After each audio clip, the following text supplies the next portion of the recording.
네, 안녕하십니까. 네, 안녕하십니까. 로집사 법인회생센터에서 여러 가지 주요 이슈가 생겼기 때문에 이 부분에 대해서 좀 짚어보는 시간을 가지도록 하겠습니다. 어제 나온 기사 중에 새마을금고 네. 부실이 지금 되게 심각하다 이런 네. 이제 기사를 좀 봤는데요.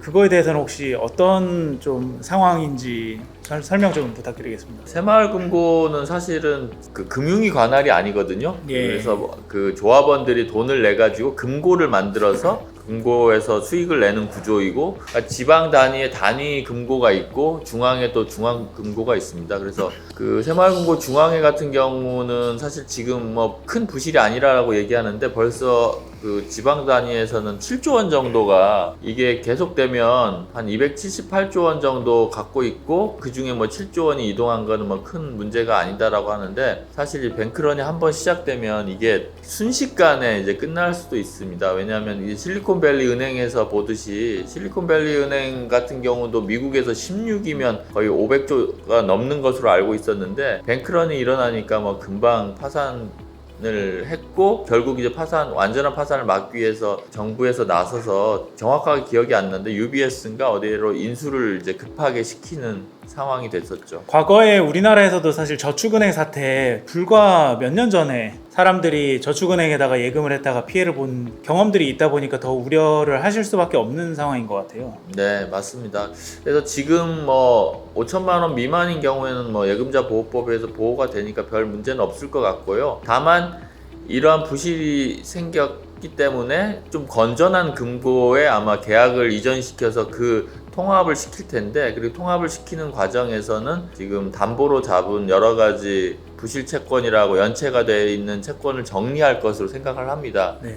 그래서 그걸 그대로 가져가면 당연히 이제 부실이 이전되니까 그걸 대손충당을 쌓고 그 부실한 채권의 담보를 실행하게 되는데요. 그러면 결국은 주로 대출해준 사업장, 건설사들의 토지라든지 기타 뭐 자산들이 아마 공매 절차에 돌입할 것으로 생각되고, 그러면 결국에는 신탁돼 있을 것이라고 생각되는데, 우선수익권 한도 내에서 아마 빠르게 공매가 이루어져서 일단 담보 비율이 뭐 50%, 40% 정도 된다면 그 담보 비율까지는 바로 떨어질 거라고 생각합니다. 지금 그러니까 부실이 발생한 가장 큰 이유 중에 하나가 시행 건설 이런 데에서 그 대출이 나간 것 때문이라고 그렇죠. 네. 예, 지금 또 기사들이 나오고, 그와 연관된 기사로 지금 중견 건설사들 유동성 위기 또는 부도 위기 이런 게 이제 같이 연관된다고 볼 수 있는 거네요. 그렇죠. 향후에 이제 매출이 예상되는 사업장들이 다 공매로 가게 되면 그 부분에 대해서는 사실 손실이 확정되는 거죠. 건설사 입장에서는. 나중에 네. 그거를 어떻게든 분양을 해서 그다음 팔고 빚을 갚고 수익을 내야 되는데, 예.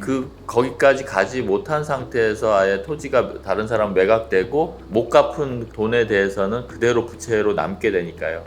그러면은 이거는 그 땅을 담보로 돈을 빌린 그 건설사나 시행사도 문제이겠지만, 그와 관련된 여러 하도급사들도 다 같이 정말 어려움을 겪을 수밖에 없는 상황이겠네요. 그 지방에서 결국 문제는 이제 분양이 안 돼서 벌어지는 일들인데요. 이게 빨리 구조조정이 되면 이제 새로운 시행사가 아마 이 현장을 인수하고 땅을 싼 값에 인수하기 때문에, 그렇기 때문에 그 싼 값에 인수하는 그 룸만큼은 할인해서 분양을 할 수도 있고, 그 정도에서는 본인이 수익을 가져갈 룸이 생기기 때문에 어찌 보면 이렇게 빨리 구조조정이 되는 것도 경기가 좀 순환하는 과정 중에 하나라고 생각합니다. 그러니까 누군가에게는 또 기회가 될 수도 있는 그런 상황이다, 이렇게 볼 수 있을까요? 자금을 좀 가지고 있는 건설업 종사하시는 분들 중에 자금이 좀 있는 분들은 사실 뭐 이런 말씀 드리긴 그렇지만, 싼 값에 이제 이렇게 공매로 나온 물건을 취득하려고 기다리고 있는 팀들도 있는 것으로 알고 있습니다. 네. 그게 결국에는 또 완전 부실 상태에서 물이 고이는 것보다는 그래도 순환을 하는 게 전체 경제에 있어서도 더 유리한 측면도 있겠네요. 예, 금융위에서도 마찬가지 좋은 사업장에 대해서는 뭐 대출 연장을 해주고 아니면 자금 지원을 해주도록 하는데, 부실해서 사실 이게 사업성이 별로 없는 현장에 대해서는 최대한 빨리 정리를 하는 것을 좀 권고하고 있는 것으로 알고 있습니다.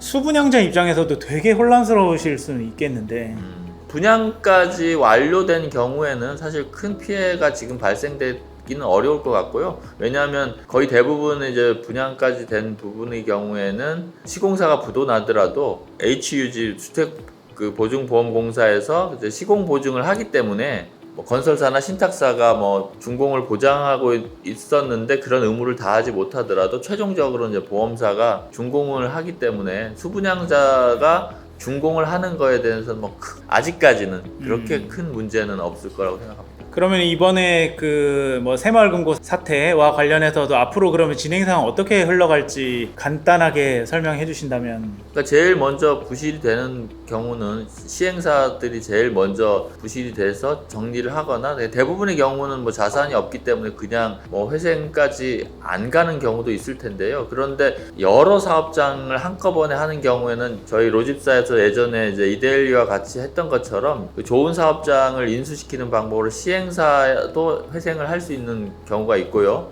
그 다음 단계는 이제 시공사인 건설사의 경우에도 다음번에 이제 부실이 생길 수 있는데 그 건설사의 경우에는 뭐 그 많은 회생 절차가 지금까지 있었고 그런 부분에 대해서는 조금 더 다음 시간이 될 때 건설사 회생에 대한 조금 더 말씀드리겠습니다. 네. 그리고 더 나아가면 그 다음은 이제 신탁사가 있고 그다음 신탁사 다음번에는 여기에 투자한 뭐 새마을금고나 뭐 증권사 뭐 그런 저축은행 이런 데들이 있을 수 있는데 이 순서대로 거꾸로 지금 부실을 먼저 이제 저축은행이나 그런 새마을금고에서 부실을 떨려고 하고 있기 때문에 연쇄적으로 아까 말씀드린 그런 회사들의 다 지금 긴급하게 이제 회생 여부라든지 뭐 그런 플랜을 짜야 되는 상황이라고 생각합니다. 여러 이해관계자들이 그 부실을 어떻게 처리할 것인가에 대해서 논의가 사실 지금 필요한 상황이다. 이렇게 좀 저는 이해가 되는데. 예, 맞습니다. 일단 뭐 자세한 것들은 구체적인 현장별로 이제 파악을 해봐야 될 텐데요. 저희 이 로집사 유튜브 그 댓글에 익명으로 현장에 대한 얘기를 해주시면 저희가 그 정보를 바탕으로 현장별로도 유튜브에서 상담을 해드리도록 하겠습니다. 알겠습니다. 이 건설사 회생, 건설사 도산, 뭐 지금 부실 이런 문제가 사실 적은 그 이슈가 아닐 거라 앞으로도 계속 이 부분 관련해서 좀 논의를 또 드려야 될 것 같습니다. 예, 알겠습니다. 네, 앞으로도 뭐 계속해서 이쪽 구조조정과 관련해서 로집사 법인회생센터에서 자세한 내용 알려드리도록 하겠습니다. 네, 알겠습니다. 오늘 말씀 감사합니다. 네, 감사합니다.